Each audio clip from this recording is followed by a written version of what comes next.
Acabamos de tener problemas técnicos, pero vamos a reanudar la conferencia. Bueno, ustedes digan. ¿Sabes, Fátima? ¿No la están grabando? Es que no veo la grabación, porque ahí sí la pueden Sí, pasar estamos después. transmitiendo en Facebook Live. Ah, ok. Perfecto. Y ahí queda grabada, ¿no, Sí, Fátima? Ok. ¿Qué me dice cuando renuevo? ¿O cuando parto de nuevo? listo. Ya ¿Ya? podemos Ok. continuar. Bueno. Bueno, después de esta introducción técnica, debido a estos procesos tecnológicos nuevos que nos hemos sometido, siempre pasan situaciones de esta naturaleza. Pero yo quisiera retomar el hilo de la conferencia en el punto en que yo señalaba de que la universidad pública comienza a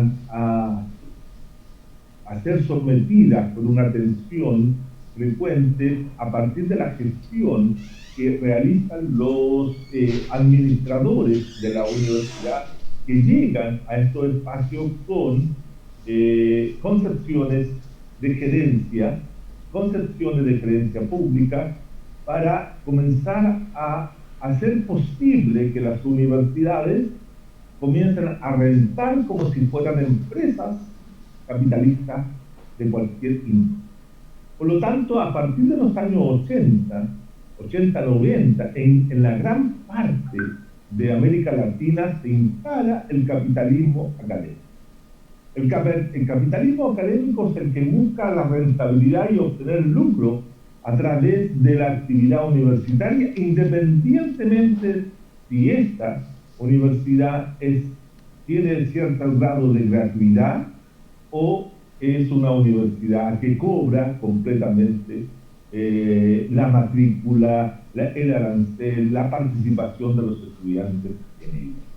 Es decir, la gestión de la universidad, la forma como yo administro los distintos recursos, tanto académicos, humanos, ¿cierto?, y económicos que pueda tener la universidad, en una perspectiva eminentemente capitalista. Por lo tanto, eso ha sido una situación fatal para las universidades públicas, porque la obliga a tener una función que hasta los años 80 del siglo XX no tenía. Es decir, porque estas eran mantenidas, ¿cierto?, financiadas por la mayoría de los estados o por los ciudadanos mismos. Es decir, la universidad, sin cambiar su condición de pública, se vuelve parte del sistema del capitalismo académico. Es decir, hay una forma de concebir a la universidad, ya no como el espacio de saberes, no el espacio para concebir y reflexionar la sociedad, de pensar al hombre y a la mujer en su relación cotidiana o sus relaciones entre hombres, mujeres, niños y niñas por ejemplo, con la naturaleza, o la naturaleza pensada como un recurso que permite la existencia de los seres humanos, sino que ahora la universidad tiene que pensar todo aquello, pero en función de un solo dinamismo: el mercado y la obtención de renta para poder financiar algunas de las actividades que hace la universidad, como es la de formar profesionales. Las universidades públicas se transforman a partir de los años 80 en universidades docentes, esencialmente, es decir, formativas de mano de obra calificada a alto nivel, pero para el mercado y para la exigencia de las empresas capitalistas que están en la sociedad. Fíjense un dato: muchas veces la universidad pública tenía tres aspectos: la docencia, la investigación y la extensión. Fíjense que ahora, en la nueva concepción de la universidad pública, se agrega un elemento nuevo que resta la extensión y se transforma esto en vinculación con el medio. Pero con la vinculación con el medio no está pensada en insertar la universidad en el espacio societal y poder establecer un diálogo fecundo con la sociedad civil, sino más bien se establece, ¿cierto?, una vinculación con las empresas, con el mercado, con los grandes centros comerciales, con la dotación de mano de obra de acuerdo a los intereses del capital, etc. Es decir, la vinculación con el medio no es para entender la sociedad, no es para establecer un diálogo, como decíamos, fecundo entre los ciudadanos no universitarios y los universitarios, sino más bien cómo podemos proveer de mejores capacidades laborales a la mano de obra que va a servir en el espacio privado. Esa es la funcionalidad que tiene hoy día la universidad. La universidad trata de cumplir el rol de ser proveedor de mano de obra al mundo capitalista. Y por ende, todo lo que tiene que ver con las preguntas ontológicas, todo lo que tenga que ver con la reflexión profunda, que tiene que ver con las grandes preguntas que son de largo alcance, que no pueden ser respondidas en breve tiempo, sino que son proyectos de investigación, programas de investigación de largo alcance, hoy día se ven reducidos porque nadie está dispuesto a financiarlos o mantenerlos porque son un costo más que una rentabilidad para la universidad. Esa es la situación que hoy día arrastraba la universidad pública y, como digo, también las universidades privadas, bajo esta lógica gerencial del neoliberalismo. El neoliberalismo en la mayoría de nuestros países latinoamericanos ha sido nefasto para la existencia de la universidad. La universidad es una carga pesada para los estados que quieren privatizar la educación. En México todavía, ¿cierto?, el proceso de privatización de la universidad pública ha sido, ¿cierto?, contenida muchas veces por los propios estudiantes, por los propios funcionarios de las universidades. Hay que recordar, ¿cierto?, en este momento la huelga grande de hace algunos años en la UNAM permitió frenar el proceso de cobro que le iban a hacer a los estudiantes, ¿cierto?, en el año 1999, si no me equivoco, al finales del siglo XX y comienzos del siglo XXI, esa huelga frenó. Sin embargo, la huelga no significa que la gestión neoliberal haya sido detenida por la huelga. Se suspendió el pago, pero no necesariamente la gestión. Muchas universidades mexicanas siguen siendo universidades públicas, siguen siendo universidades estatales, pero tienen una gestión eminentemente neoliberal en la forma de administrar la universidad. Y eso ha estado presente en México, Centroamérica, todos los países, ¿cierto?, de la región andina, Colombia, Perú, ¿cierto?, salvo Ecuador, que durante el gobierno de Rafael Correa hizo modificaciones sustantivas a la forma como se concebía la educación pública en este país. Bueno, y todos los demás países, Chile, Argentina, Brasil, Uruguay, siguen la misma lógica en materia económica, que yo siempre he dicho que si tenemos el consenso de Washington, que es la forma como se establecen una serie de reformas económicas para los países y sociedades latinoamericanas que instalan el neoliberalismo, los acuerdos de Bolonia son un símil en ese sentido. Hoy día todos los estudiantes tienen que desarrollar más que conocimiento, más que saberes, habilidades, competencias, destrezas. ¿Por qué? Porque no los preparan para el mundo del pensamiento, no los preparan para el mundo de descubrir todos los elementos que son propios de una sociedad, sino los preparan para mayoritariamente son preparados como mano de obra. Y eso implica una reducción, como he dicho, de lo que es las humanidades lo que es la filosofía, lo que son las ciencias sociales. Por lo tanto, la pandemia y sus consecuencias que nos tiene en esta vinculación a través de los medios tecnológicos, a través de la ruptura de lo que es la vinculación directa entre maestros y estudiantes, ¿cierto?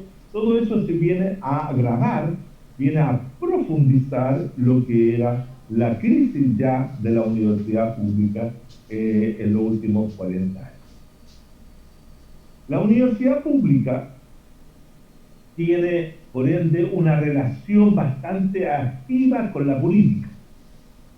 A pesar de que las universidades del siglo XX, latinoamericanas, ¿cierto?, han reclamado para sí esta idea de la autonomía universitaria, que se defiende y hay que defenderla siempre, pero eso es una autonomía relativa. Es una autonomía que tiene que ver con el ingreso o no ingreso de las fuerzas públicas o de la policía al espacio universitario, pero eso no significa que la autonomía haya sido una contención, una frontera, una muralla donde la política, por ejemplo, no haya entrado. Las universidades públicas son una expresión del poder político. Ya sea la universidad colonial, que se fundaron durante el imperio, ¿cierto?, el reino ibérico, ¿cierto?, sobre América Latina o sobre América, ¿cierto?, e instalaron por decisión política, por decisión de Estado, universidad pública, que era dependiente de la corona. Pero también hubo decisión de la Iglesia católica y las diferentes órdenes de aquellos tiempos de fundar universidades. Es decir, el saber temporal y el saber espiritual fundaron universidades destinadas a producir, a formar, a constituir al sujeto intelectual que no solo era el encargado de los saberes, sino también de conducir, dirigir los asuntos del Estado, como los asuntos de la Iglesia. Es decir, la universidad siempre ha sido un espacio de formación, comillas, de una clase dirigente, en lo político, en lo temporal, como también en lo espiritual. Cuando se produce el proceso de emancipación colonial, a comienzos del siglo XIX, y la formación de los estados nacionales, ¿qué es lo que hacen los estados nacionales latinoamericanos? Fundan universidades. Y por lo tanto la universidad X o Z, ¿cierto?, son decisiones del poder estatal. Y Estado, nación, ¿cierto?, y universidad caminan a lo largo del siglo XIX y del siglo XX de manera conjunta. Se van retroalimentando para ir configurando lo que se definió como elemento central, ¿cierto?, de la función de la universidad, que era establecer el ciudadano, conformar el ciudadano. Pero no solamente conformar el ciudadano, sino que formar la élite gobernante. Y las universidades siempre fueron elitistas.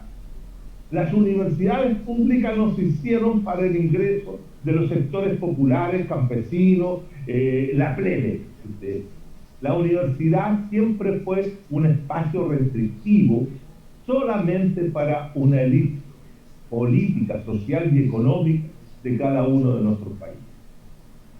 La universidad del siglo XIX fue una universidad destinada a la formación de dirigentes, de cuadros dirigentes burocráticos para el Estado. Fue una universidad eminentemente patriarcal. Fue una universidad que excluyó de toda participación a las mujeres, y al mismo tiempo excluía no solamente a las mujeres por su condición de mujeres, porque eso lo hacía, independientemente si fueran de clase alta, clase media o clase baja, ¿sí?, eran mujeres y por lo tanto en la universidad no entraban las mujeres. Y por lo tanto estaban excluidas no solamente de la universidad, Las mujeres durante el siglo XIX se vieron excluidas de la ciudadanía política, evidentemente. Y por lo tanto también fue una universidad antipopular. La universidad pública del siglo XIX fue una universidad antipopular. Es decir, no entraban allí los sectores populares ni los sectores sociales bajos. Solamente a partir del siglo XX se van a producir ciertas eclosiones al interior de la universidad que va a redefinir de alguna forma la relación con la política. Y eso será el movimiento, ¿cierto?, de la reforma de Córdoba de 1918, ya hace más de un siglo y 2 años, por decirlo así, ¿cierto?, en que la reforma de Córdoba intenta abrir la universidad para los sectores medios, pero no para los sectores populares. Eso está claro. La universidad sigue siendo un espacio elitista. Además, la reforma de Córdoba intenta, ¿cierto?, establecer nuevas formas de gobierno de la universidad, especialmente el gobierno compartido de estudiantes, funcionarios y académicos, es decir, la triestamentalidad. Un elemento central de Córdoba fue la imposibilidad de poder llevar a cabo la triestamentalidad y esa situación. Es decir, en ese aspecto, la universidad pública ha cumplido un rol político fundamental, pues desde la universidad pública han salido, yo diría, que el 70% de la clase política que ha dirigido los asuntos del Estado Nacional durante el siglo XX. Es decir, la universidad pública era, ¿cierto?, donde se formaba y se constituía el sujeto político latinoamericano. Y sobre todo a partir de Córdoba en adelante, hubo una serie de actividades, de una serie de transformaciones en la universidad. E incluso, ¿cierto?, es México el que establece por primera vez la autonomía universitaria para la Universidad Nacional Autónoma de México, ¿cierto? Ahí hay elementos que tienen que ver con la revolución de 1910, como el establecimiento del régimen político priista a partir de los años 30 en adelante. Es decir, la universidad pública es el espacio formativo de la clase dirigente, pero también de la clase dirigente, pero también es formación de actores políticos fundamentales. Es decir, desde las universidades han salido movimientos políticos relevantes en la sociedad latinoamericana. Se han formado partidos políticos dentro de las universidades.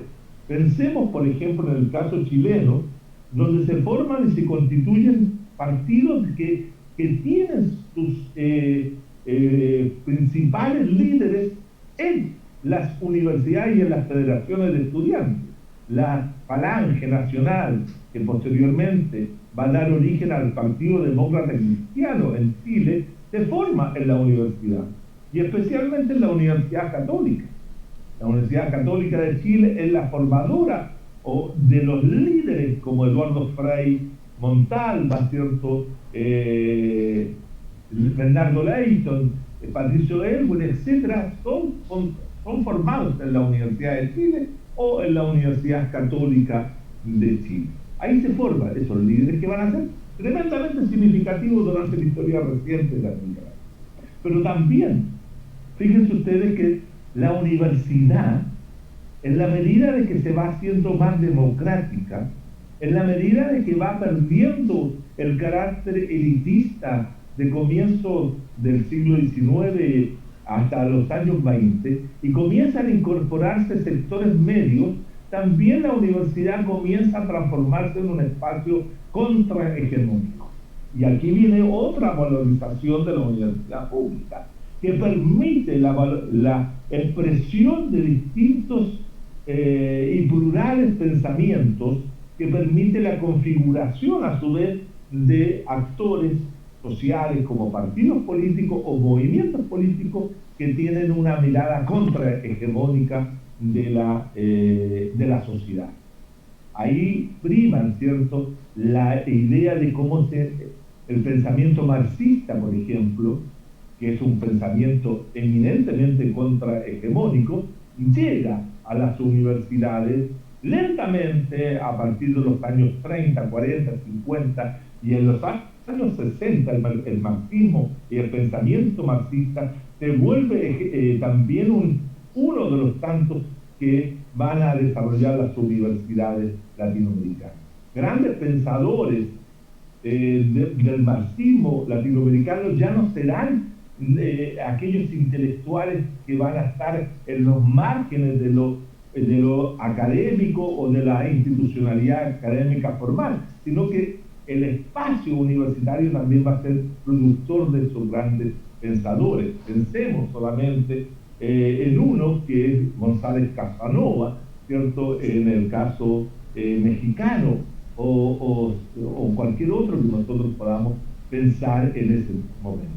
Pero no solamente pensadores como González Casanova, sino también pensemos en personas que van a ser líderes políticos, que se van a formar allí en la universidad, pero van a ser pensadores del pensamiento contrahegemónico. Por ejemplo, uno de los formadores del movimiento de izquierda revolucionaria, el MIR, se forma en la Universidad de Concepción. El movimiento de izquierda revolucionaria en Chile surge y se desarrolla al interior de la Universidad de Concepción, una universidad que queda al sur de Santiago, en Concepción, en la región, octava región, que es, cierto, formadora de un grupo político que va a jugar un rol fundamental durante los años 67 y 73 o hasta bien entrados los años 80, cuando ya termina por ese movimiento. Pero también, así como se forman los contrahegemónicos, la universidad también da lugar a la formación de aquellas agrupaciones y partidos políticos más conservadores y reaccionarios.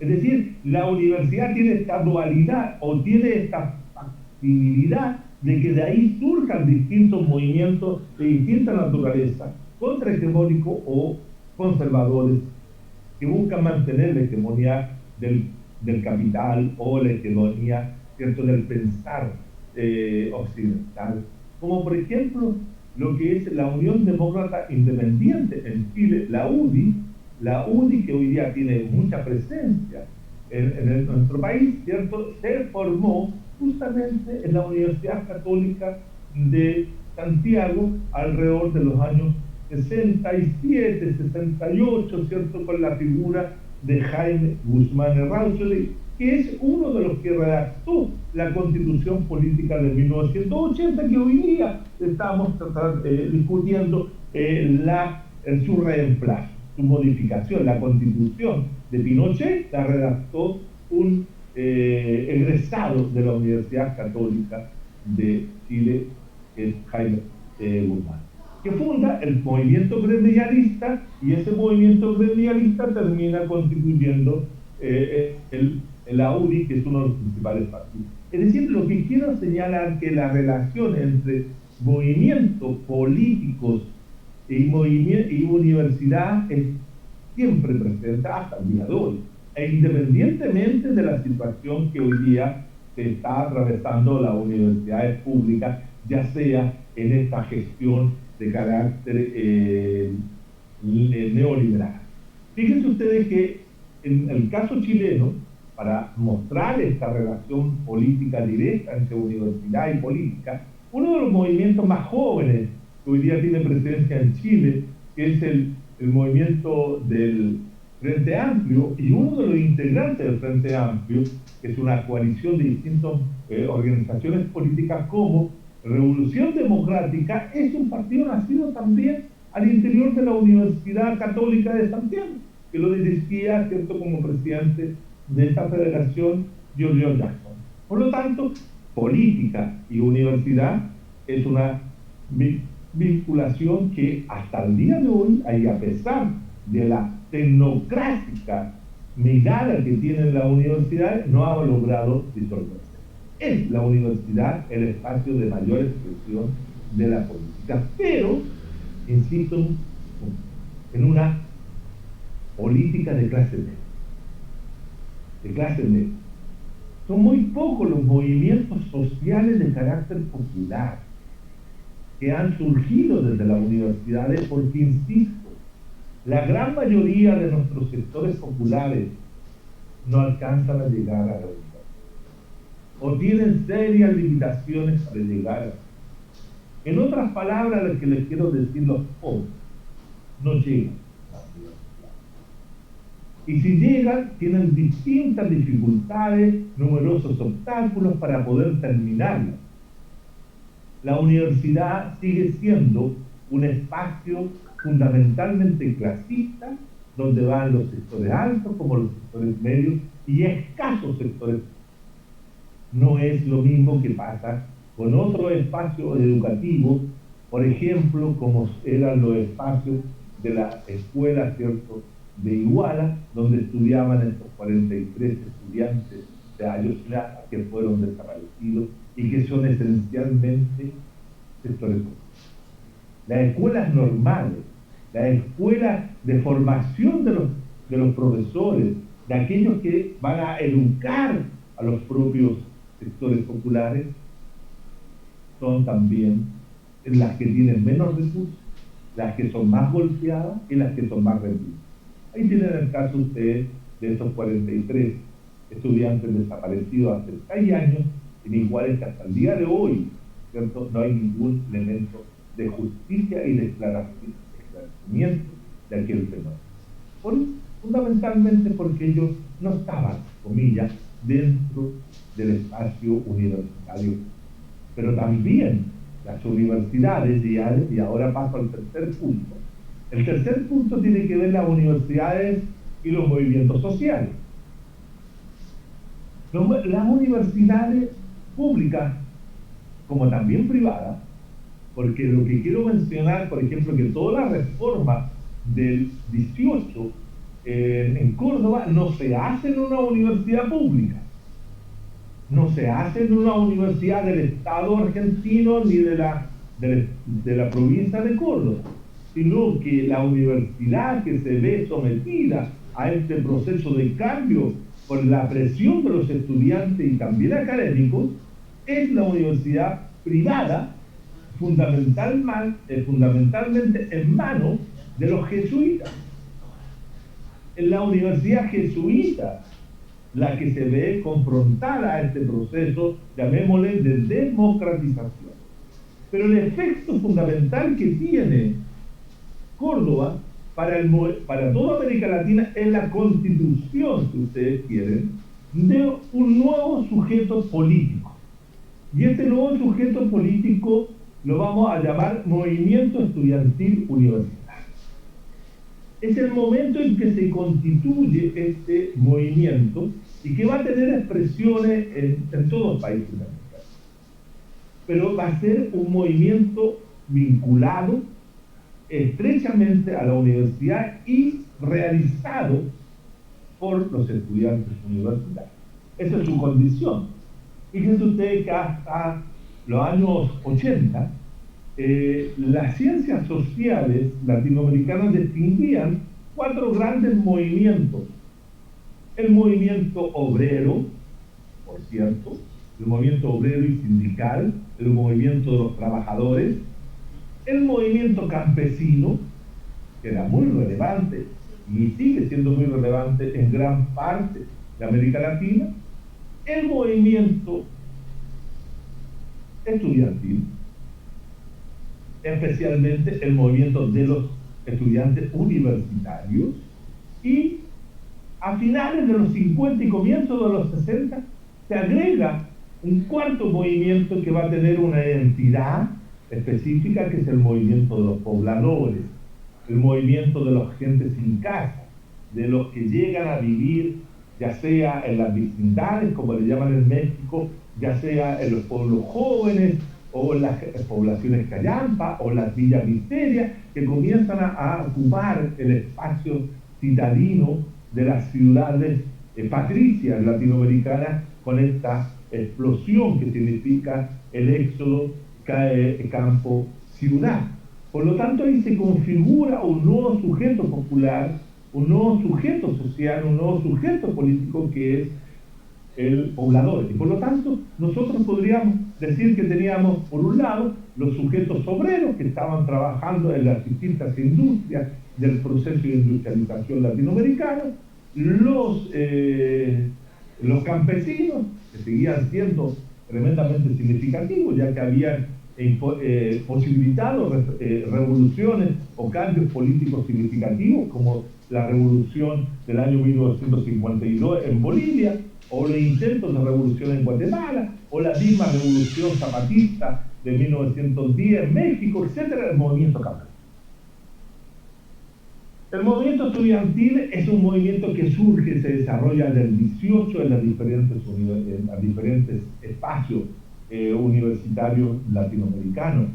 En Chile, la Federación de Estudiantes de 1920 juega un rol fundamental en la configuración y conformación de nuevos movimientos políticos, como por ejemplo la fundación del Partido Socialista de Chile, que se funda a partir de miembros salidos de la universidad, por ejemplo, que fue presidente del centro de alumnos, de la Escuela de Medicina, Salvador Allende. Allende sale como miembro y es detenido como estudiante, como dirigente estudiantil durante la dictadura de Ibáñez, y luego sale a fundar, de ese momento sale a fundar el Partido Socialista. Es decir, movimiento estudiantil como elemento central. Ustedes saben perfectamente, y yo no tengo para qué decirlo, porque mañana y pasado se estará cumpliendo otro año más de la matanza de Tlatelolco, la matanza de la base de las tres culturas, donde mueren, ¿cierto?, una cantidad todavía indeterminada de estudiantes, los que se habían levantado contra el régimen autoritario de Díaz Ordaz en México, ¿cierto?, y son asesinados por la policía y por los miembros del ejército mexicano en esa vil matanza de 1968, si no me equivoco, sí, 68. Sí. Así que váyase el recuerdo también que se hermanan esos estudiantes asesinados con los 43 estudiantes desaparecidos de Ayotzinapa, y una veintena de situaciones a lo largo y ancho de Norteamérica, donde los estudiantes universitarios siempre han entregado su vida por defender un montón de ideales que tienen que ver con la democratización de los espacios políticos, sociales, económicos, etc. Por lo tanto, en ese aspecto, cuando uno se refiere a los movimientos sociales, podría decir la vinculación del movimiento, ¿cierto?, estudiantil, ¿cierto?, como productor de acciones colectivas, pero que tienen que ver con situaciones muchas veces vinculadas a la universidad. A otras veces estos movimientos alcanzan una mayor expresión cuando logran salir del espacio universitario y se plantean cuestiones más globales. Por ejemplo, el movimiento del 68, que se buscaba no solo resolver una serie de problemáticas internas de la Universidad Pública Mexicana, sino que buscaba la democratización del régimen político existente en México a partir de la instalación del PRI en los años 30. Es decir, había una demanda por democratización. Y creo que uno de los elementos fundamentales de los movimientos estudiantiles ha sido la democratización.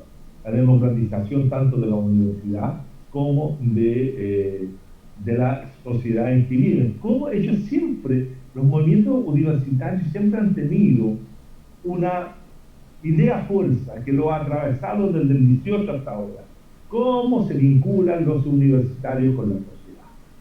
Siempre el estudiante universitario se siente incómodo porque no se siente relacionándose directamente con la sociedad. Fíjense ahora, con mayor razón, cuando están cuando hoy día, ¿cierto?, la vinculación con la sociedad está mediada por el mercado.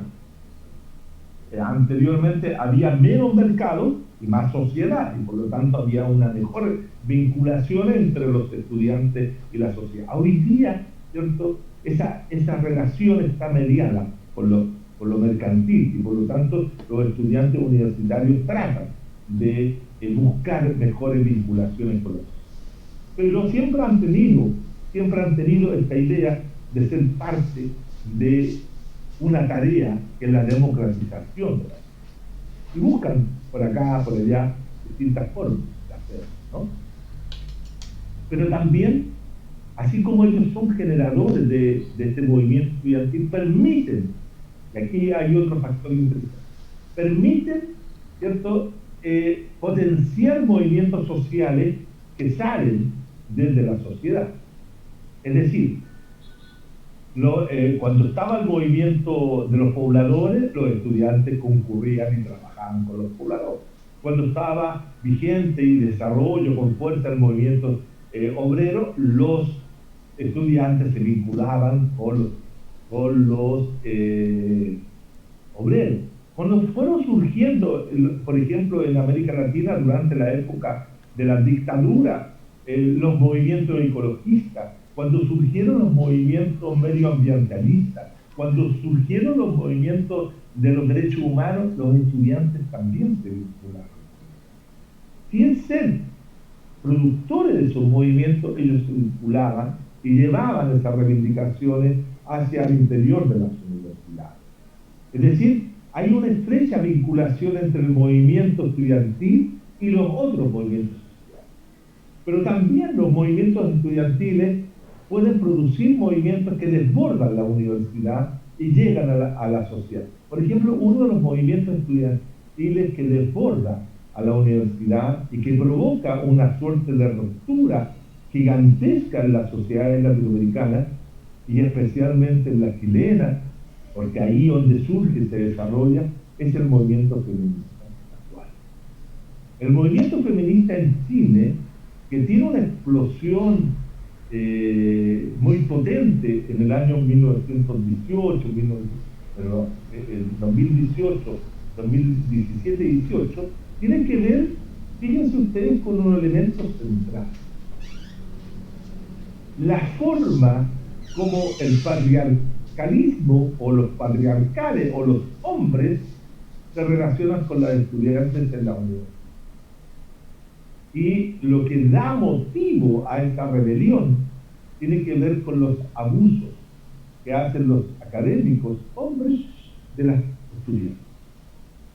Eso genera un hastío, un decir basta, no queremos seguir siendo tratadas como nos tratan, queremos que nos respeten en nuestra condición de tales, queremos ser vistas como estudiantes, mujeres, pero no como objetos sexuales.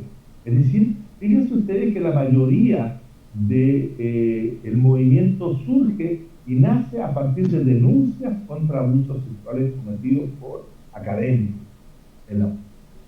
Y eso hace que todo el país, todas las universidades del país estallen en ese tema.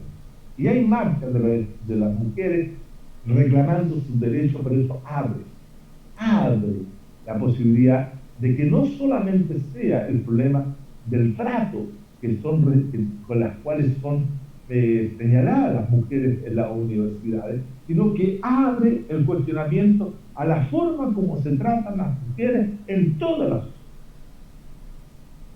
Y por lo tanto hay un quiebre.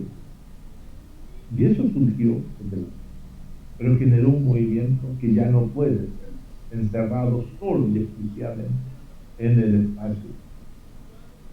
Por lo tanto, la fuerza, la potencia rebelde que tienen los estudiantes universitarios es total y completa, pero uno tendría que decir lo siguiente: tiene límites.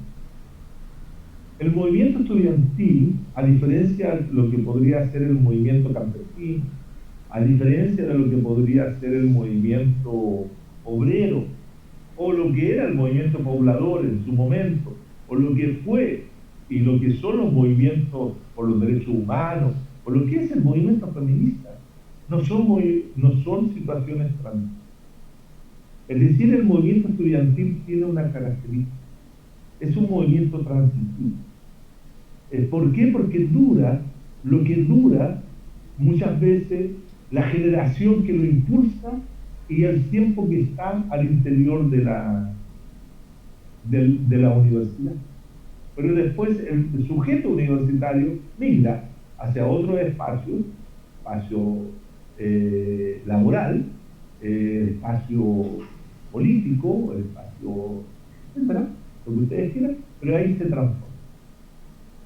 Y muchas veces de aquellos estudiantes revolucionarios, consecuentes, luchadores, terminamos teniendo estudiantes conservadores que no quieren incluirse. Entonces, es curioso esta dualidad o esta situación que tienen los estudiantes. Dicho esto, con respecto a lo universitario, me queda el último punto dentro de este mismo tema de la relación con los movimientos sociales. Durante mucho tiempo, los movimientos sociales que se gestaban y se desarrollan en nuestra América, que tienen una identidad, que tienen un proyecto histórico-político e incluso tienen un adversario a cual confrontar para poder plantearse la transformación y la modificación de la sociedad, deben contar con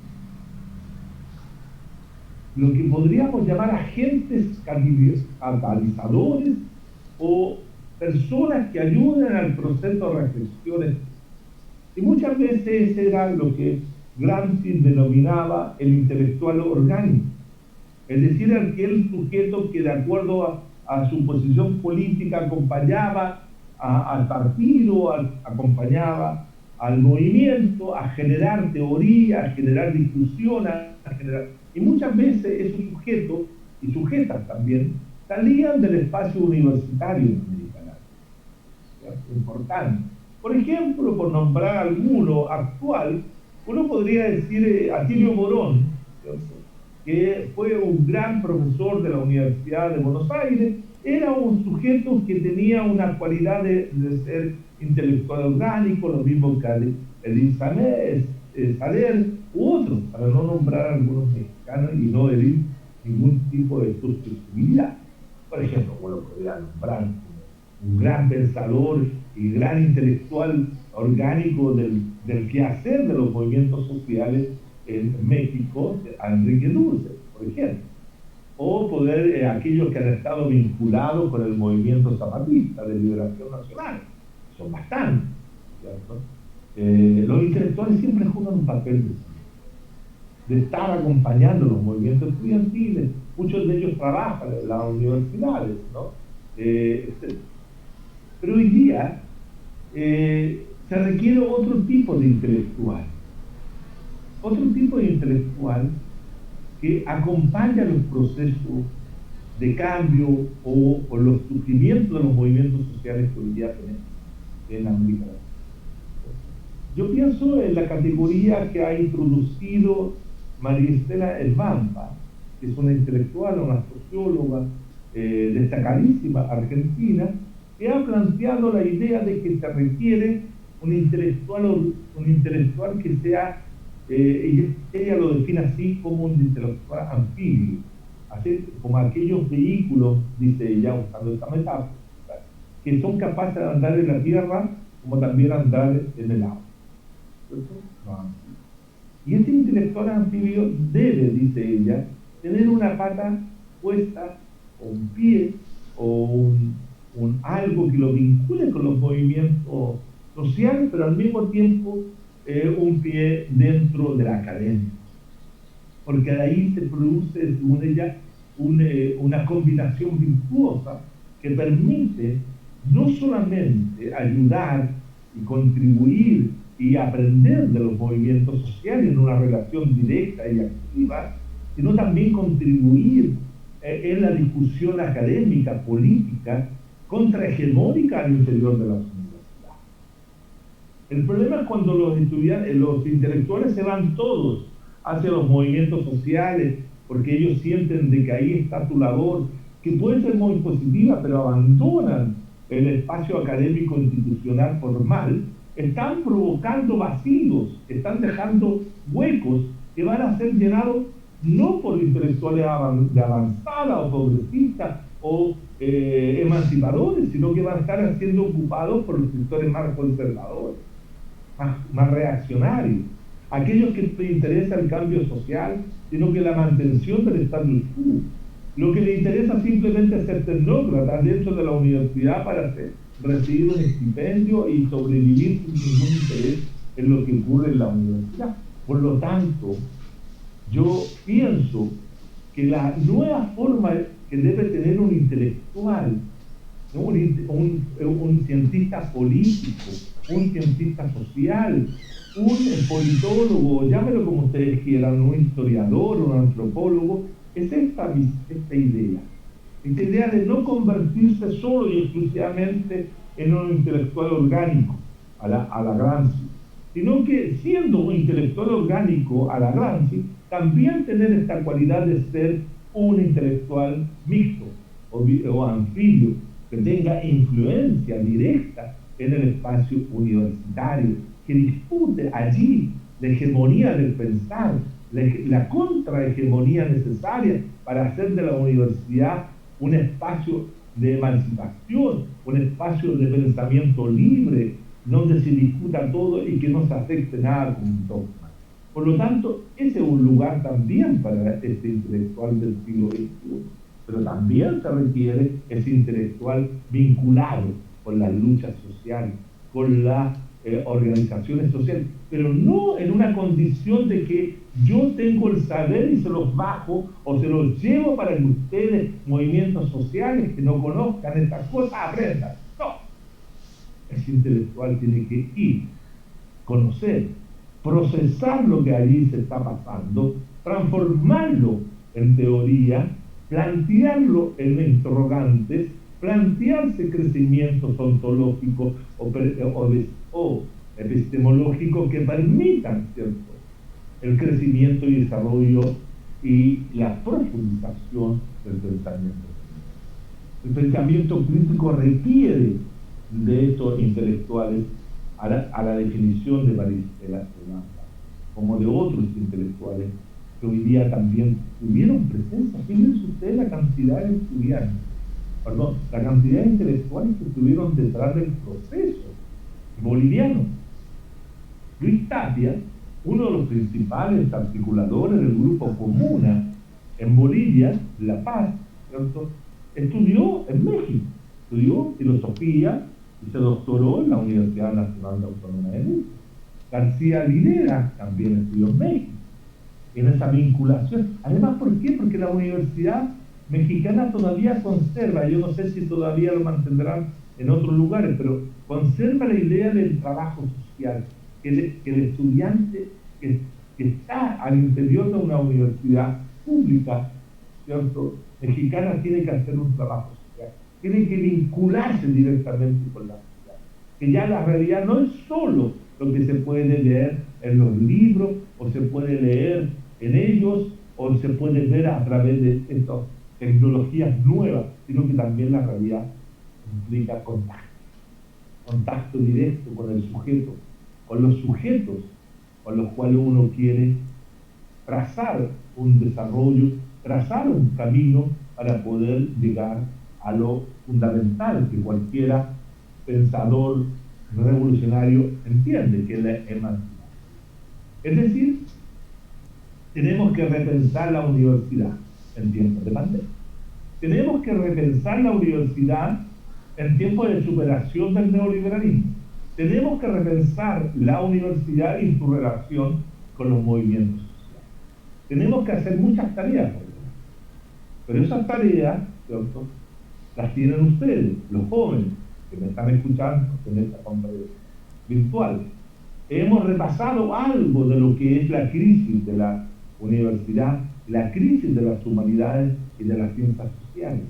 Las ciencias sociales deben servir algo más que ir a hacer encuestas de opinión. La politología tiene que servir algo más que ir a hacer recuentos de votos, tiene que saber teoría. La antropología tiene que ir más allá de ir a hacer prospecciones en el campo o hacer etnografía. Es decir, hay mucha tarea. Y esa tarea lo impone hoy día. Hoy día los jóvenes están siendo actores fundamentales del proceso de cambio.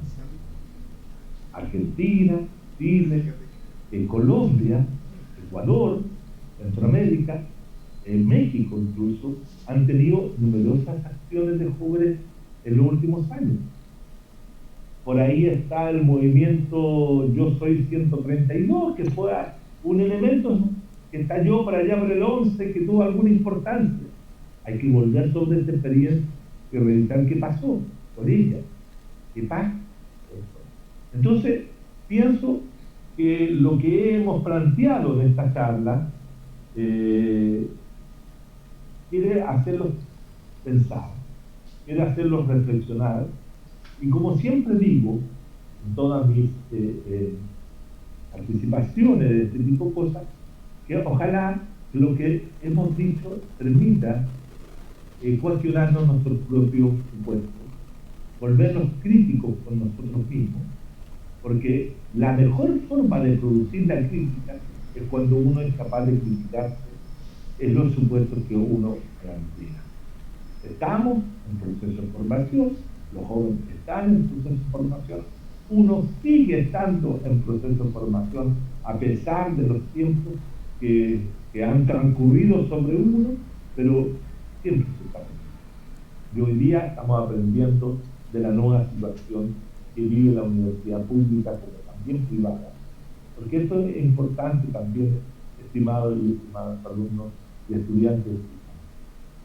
Los estudiantes universitarios son un conjunto de sujetos que tienen que estar en el espacio formativo, pero ya sea por X o Z razones, unos están en el espacio público y otros están en el espacio privado. Pero no necesariamente los que están en el espacio privado son menos que los que están en el espacio público. Y los que están en el espacio público son menos ni mejores de los que están en el espacio.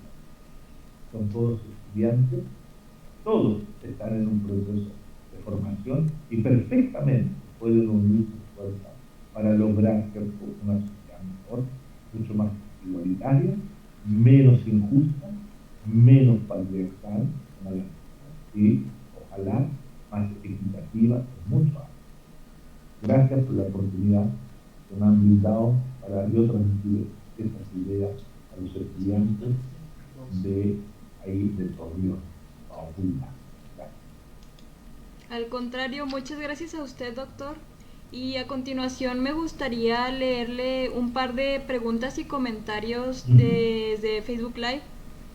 El primero es de Eduardo San Román Olmos y dice: creo que ante esta dependencia de las universidades públicas al poder político y económico, la organización y acción autónoma y autogestiva de los estudiantes es clave. Con la experiencia histórica del movimiento estudiantil en América Latina y el Caribe, ¿qué lecciones deja para las nuevas generaciones y qué prácticas pudieran repensarse para un movimiento estudiantil más amplio y unificado? Saludos, Juan Carlos. Gracias. A ver, yo creo que lo he expresado en la última intervención a finalizar lo que creo que es necesario. Primero, las luchas, los desafíos, las problemáticas que vive actualmente el movimiento estudiantil como la universidad pública son radicalmente tal vez distintos de aquellos que se vivieron en algunas décadas pasadas. Por lo tanto, implican una forma novedosa, imaginativa, rupturista de cómo plantearse la lucha estudiantil. No basta solo con ser autónomo, no basta solo con organizarse, sino cómo somos capaces de plantearnos también la tarea de democratizar o de cambiar las universidades. Por ejemplo, tenemos nosotros que acá en Chile, y lo digo por lo que conozco más, en el año 2011 estalló uno de los movimientos estudiantiles más potentes de la sociedad chilena, que puso en cuestión el tipo de universidad que se había gestado y desarrollado a partir de la dictadura cívico-militar de Augusto Pinochet y posteriormente de los gobiernos de la concertación política, que consolidaron estos gobiernos el modelo universitario neoliberal. Y estalló una gran manifestación dirigida, ¿cierto?, por líderes de reconocida trayectoria también latinoamericana, como era, ¿cierto?, Giorgio Jackson, que ya lo he nombrado, que era de la Universidad Católica de Chile, Camila Vallejo, que era presidenta de la Federación de Estudiantes de la Universidad de Chile, y posteriormente se agrega a este grupo Gabriel Boric, que también es un dirigente de la Universidad de Chile, que reemplaza a Camila Vallejo en la presidencia de la Federación de Estudiantes. Sin embargo, fíjense ustedes lo interesante de ese movimiento tenía como intención terminar con la privatización de la universidad, establecer la gratuidad, volver a establecer la gratuidad en Chile para los estudiantes que quieren acceder a la universidad, terminar con la mercantilización, etcétera, etcétera. Es decir, poner fin al neoliberalismo imperante en la universidad. Sin embargo, este movimiento, que es evidentemente estudiantil y que tiene un aliado, que es el movimiento estudiantil secundario de los estudiantes de enseñanza media, secundaria y primaria, ¿cierto?, que son aliados, no contó, y esto hay que decirlo, no contó con el apoyo o no hizo una buena alianza con los académicos de la universidad.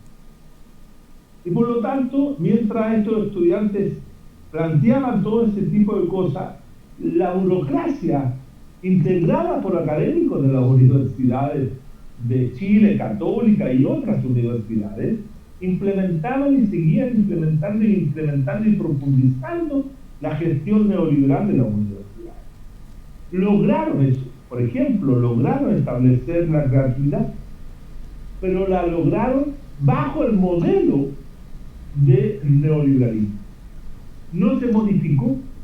Y estos jóvenes, a diferencia, por ejemplo, de lo que habían hecho los jóvenes del año 67, de la reforma universitaria del año 67 de la Universidad Chilena, que no solo hicieron la reforma, sino que coparon los cargos de las administrativos de la universidad e implementaron una idea de una nueva universidad del país a partir de rectoría, a partir de vicerrectoría, a partir de direcciones de escuela, etcétera, conformando, ¿cierto?, allí una nueva universidad.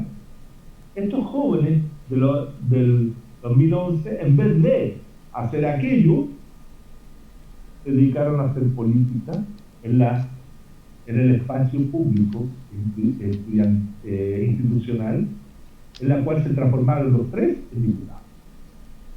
Eso significó la institucionalización de ellos y dejar huérfanos al movimiento estudiantil, que hoy día está totalmente fragmentado y no tiene ninguna relevancia como movimiento estudiantil en los procesos que se abrieron, por ejemplo, a partir de octubre del 19 de adelante. Es decir, el aprendizaje de las experiencias históricas es fundamental.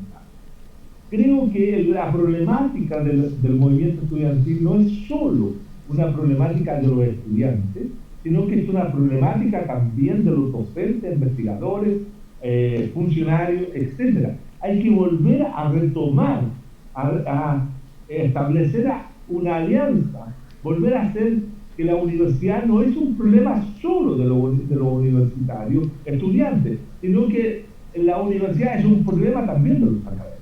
Y los académicos no están pensando en la universidad, Si los académicos no están pensando y reflexionando en su labor y su perspectiva en ella, tendremos siempre una pata que nos falta, un vacío de llenar, y por lo tanto, por mucha organización, por mucha autonomía que logre el movimiento estudiantil, es incompleto si no tiene aquello.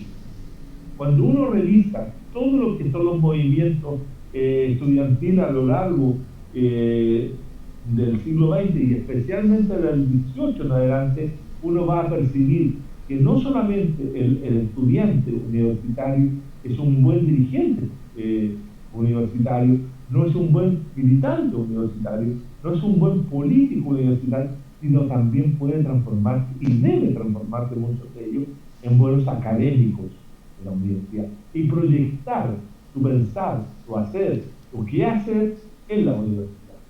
¿Y para qué? Para poder tomar el control de la universidad, para poder dirigirla de acuerdo al planteo que quieren los estudiantes universitarios. No podemos pensar que la universidad va a ser dirigida como piensan los universitarios cuando los académicos piensan A y los estudiantes están pensando C.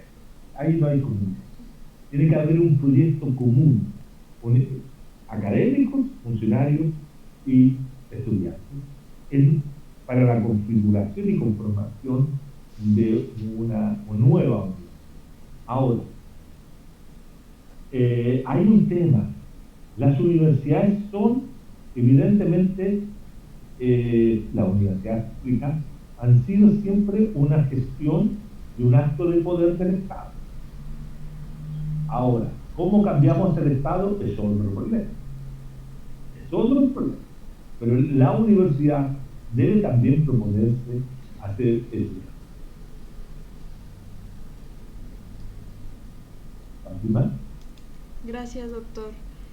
Hugo Estel Nava García comenta: una de las consecuencias de la tendencia mercantilizante de la educación es la uniformación del pensamiento y la atrofia de la capacidad crítica. Desde la posición de los estudiantes, ¿cuál o cuáles le parecen a usted que son los medios o acciones a tomar para oponerse a ello, para formar una línea contrahegemónica de peso? Bueno, en primer lugar, el estudiante universitario tiene que ser un buen estudiante. Es fundamental y central. Es decir, yo recuerdo aquí las palabras del compañero Salvador Allende, que señaló ahí en México, en un famoso discurso en la Universidad de Guadalajara, que el buen estudiante universitario que se destaca porque estudia, porque elabora, porque piensa, siempre va a ser respetado por el maestro, porque va a saber valorar, ¿cierto?, quién es ese estudiante universitario, sabe, conoce. Por lo tanto, la primera visión de todo es que el estudiante universitario es un buen. Y para eso tiene que empezar a hacer un montón de cosas que hoy día, dado también las situaciones que viven, están sometidos a restricciones muy fuertes. Por ejemplo, el convenio de Bolonia, que yo he nombrado en varias oportunidades acá, estableció que la duración de las carreras académicas o las carreras profesionales era muy larga. Y por lo tanto establecieron de que había que acortar las carreras. Entonces aquello que se estudiaba antes en 5 o 6 años, hoy día tiene que estudiarse en menos años. Y por lo tanto cada vez más se va reduciendo las mallas curriculares en torno a los 3 o 4 años de licenciatura. Después les dicen siga estudiando el magíster o la maestría, que son 2 años, para luego usted haga el doctorado, y así aproximadamente en 7 u 8 años tener a un sujeto ya o sujeta doctorada. Pero si ustedes calculan que el proceso de aprendizaje, el proceso formativo, el proceso de reflexión que se lleva a cabo en las actuales mallas curriculares es muy lamentable, es muy corto. Cada vez le quitan más cosas.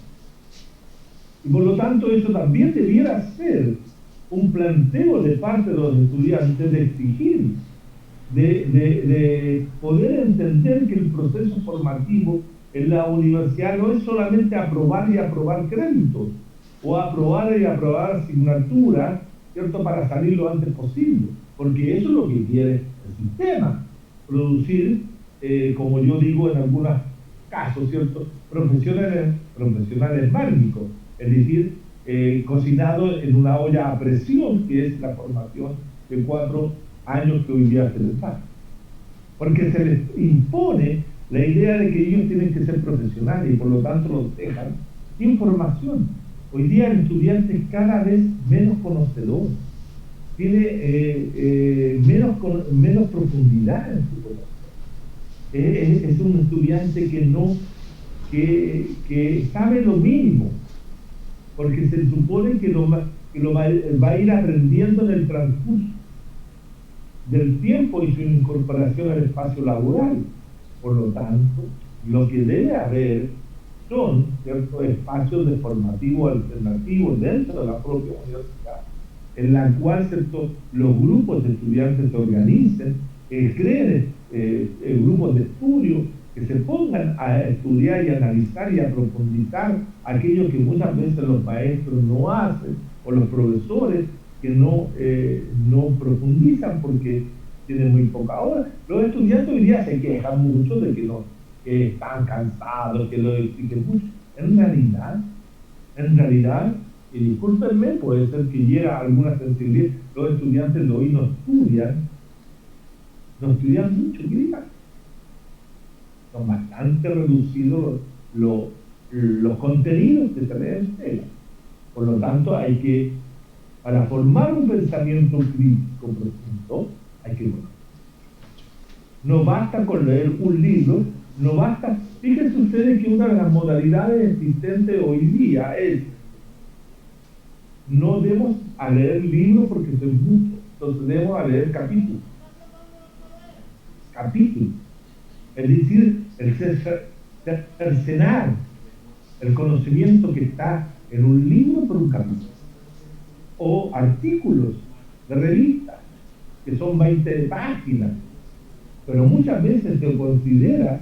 Yo hice clase en una universidad acá, que cuando yo comencé a hacer clases en el 2001, yo preparaba un dossier que contenía aproximadamente 500 o 600 páginas. Luego me llamaron y me dijeron: mire, señor Gómez, tienen que reducir eso a no más de 200. Eso es, estimado, no aliviarle la tarea al estudiante, es reducirle la capacidad de entendimiento y de comprensión y limitar el pensamiento. El pensar críticamente, la única forma de pensar críticamente es cuando nosotros nos enteramos de lo que dicen otros y podemos discutir lo que dicen. Pero si nos están entregando una hojita, 2 hojitas, 3 hojitas, para que leamos, para que los estudiantes no se estresen, estamos generándole una pérdida de capacidad comprensiva, lectora, para plantearse los problemas de la sociedad. Por eso yo pienso que la única forma es exigir una formación adecuada en cada una de las áreas en que se están formando. De lo contrario, van a ser conocedores de muy pocas cosas y que les va a costar poder contextualizar, discutir, plantearse las cuestiones fundamentales que hoy día tiene la sociedad y exige el pronunciamiento de profesionales activos, conscientes y reflexivos. Gracias, doctor. Y para finalizar tenemos una pregunta de Nami Sanders. ¿Cuál considera que pueda ser el resultado futuro de la alianza entre el movimiento feminista y otros movimientos dentro de las universidades en Latinoamérica? Mira, lo ideal, lo fundamental, lo central que uno pudiera pensar en relación a con esa fusión, más que una alianza, yo diría una fusión entre el movimiento feminista y otros movimientos sociales, ¿cierto?, en la cual también participan las mujeres feministas. Es, ¿cierto?, la transformación de la sociedad en una perspectiva de emancipación total y completa. Es decir, podemos avanzar mucho en derechos, podemos establecer muchos derechos de reconocimiento, de trato, de igualdad hacia la mujer, pero se requiere una transformación completa. No, esto no es solo la adquisición de derechos. Nosotros hemos visto a lo largo del siglo XX cómo los hombres y mujeres del siglo XX adquirieron derechos sociales, económicos, políticos, culturales, etc. Pero bastó, ¿cierto?, una crisis dentro del sistema capitalista para eso se transformaran y se quitaran, se abolieran, se desnudaran sujetos y sujetas de los derechos adquiridos durante el siglo XX. Eso es el neoliberalismo. El neoliberalismo es simplemente el despojo de todos los derechos adquiridos por los ciudadanos y ciudadanas desde finales de la Primera Guerra Mundial hasta los años 80. Por lo tanto, lo que se trata es de instalar un sistema social, político, económico, cultural, en que parta de la base de que los hombres tienen derechos que son iguales, que no hacen distingo y que son permanentes, y que no están al vaivén de la existencia de un régimen económico o de un régimen político o de un régimen de cualquier naturaleza sea. Es decir, es necesario que los derechos de los seres humanos sean permanentes y que no sean modificados ni cambiados por ninguna razón, y que sean para todos iguales, y que no sean, y esto es una cuestión, que no sean derechos otorgados en función de la nacionalidad del sujeto. Es decir, acá hay que superar varias cosas. Superar la concepción nacionalista del derecho. El derecho tiene que ser universal. Los derechos son de los sujetos, de los seres humanos, y por lo tanto tienen validez en cualquier lugar del globo, inclusive fuera del globo también.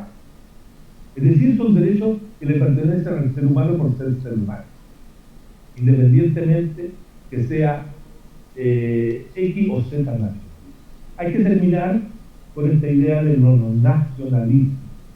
Hay que construir, ¿cierto?, una sociedad global, pero realmente global, no en función del capital, sino que en función de los sujetos. Tener una capacidad de relacionarse con la naturaleza de manera igualitaria, en la cual la naturaleza también posee derechos y los cuales los seres humanos debemos respetar.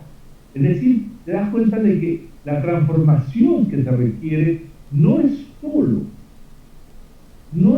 la transformación de las relaciones entre hombres y mujeres. ¿La requiere esa fundamentalmente? Sí, la requiere, y es importante y fundamental.